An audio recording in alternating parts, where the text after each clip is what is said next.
Hi, my name is Megan, and I would like to tell you the story about my journey to the past. A short time ago, my family moved into a new home. Well, it wasn't exactly new, but it was very spacious.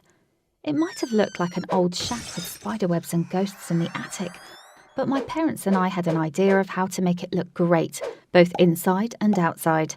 Among all the other ideas, we decided to turn our backyard into a beautiful garden. While my parents were working inside the house, I started the gardening project, with the first thing that needed to be done, creating a garden bed. I was so happy to be out there working and dug a few feet into the ground when suddenly my shovel hit something hard. My heart started beating faster with anticipation. What if I had just found a skull, or maybe a chest filled with golden coins, which would have made us enormously rich? It did actually turn out to be a metal case, but there was no money in there.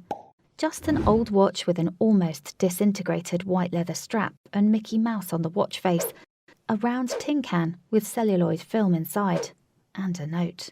Being careful not to harm the film, I set it aside and opened the note. It was written by someone named Darla. She wished whoever found this treasure all the best, and hoped that when it happened, the world would have remained prosperous and people would already have figured out how to fly to the stars. She also enclosed a gift, her favourite wristwatch. The note was dated 1958. The note did not reveal what was on the film, so I was very eager to find out. I couldn't stop thinking about it, up to the moment when I finally found a film projector online. I'm not really a shopper, so I could afford to buy it using money from my own savings. I also spent some time learning how to play an old movie without ruining the film. This whole experience turned out to be an interesting adventure. Finally, I was able to watch the 3-minute movie, which consisted of a few scenes. My house was in a newly built cottage. The view of our street, where I recognised a few young trees, fully grown by now. To my surprise, the street had not really changed over the past 60 years. The cars, though, were totally different. Now, the cars from the film are a rarity, and it felt strange to see them parked by almost every yard. In the last shot was the pretty girl smiling and waving at the camera, with our house in the background. I figured out it must be Darla, and I wanted to know more about her. She must be over 70 years old by now. The first thing I did was ask all the neighbours. Unfortunately, none of them had lived here 60 years ago, so they knew nothing about Darla. Then I went to the city archives. I did not learn much, but I did find a record about the family that lived at my present address in 1958. The last name on there was at least a starting point. I continued my investigation and finally got a phone number. When I called, a grown-up male answered the phone. I told him that currently I live at the house where his family used to live and asked him if he knew Darla. "That's my grandma," he replied. "But she's losing her memory, and for the last few years she's lived in a nursing home." The conversation made me sad. In the film I saw a young smiling girl, full of life and energy, and it felt strange to realise that now she has grown old and even lost her memory. I decided to visit her anyway. I went to the nursing home where she lived and told the personnel who I was and what I had found. They did not object to me meeting Darla and showing her the things that she had left half a century ago. A nurse even showed me the way to Darla's room. I saw a nice-looking old lady in her 70s, wrapped up in a warm checkered plaid blanket.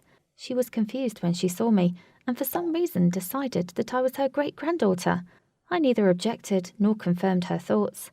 I just sat close to her and showed her the case that I had dug out of my garden with all the things inside. Darla thoughtfully twirled her old wristwatch in her hands while I played her the video from the old celluloid that I had shot on my smartphone's camera. Believe it or not, Darla remembered how she recorded it. She did not realise who I was, but she told me very confidently about the idea to leave a time capsule for people from the future. I listened to her memories about that day in particular and about life in general, what it was like 60 years ago. It was an interesting experience to see how people perceived the future over half a century ago. I was still thinking about it when I got home. I found a metal case that looked almost like the one Darla had buried in 1958. I made a video with my new house and the street where Darla shot her movie over half a century ago. After that, I made a video of myself sitting in front of my notebook, showing that the present world is not confined by only one reality. My video was much longer than Darla's, since, unlike her, I was not limited by the celluloid film length.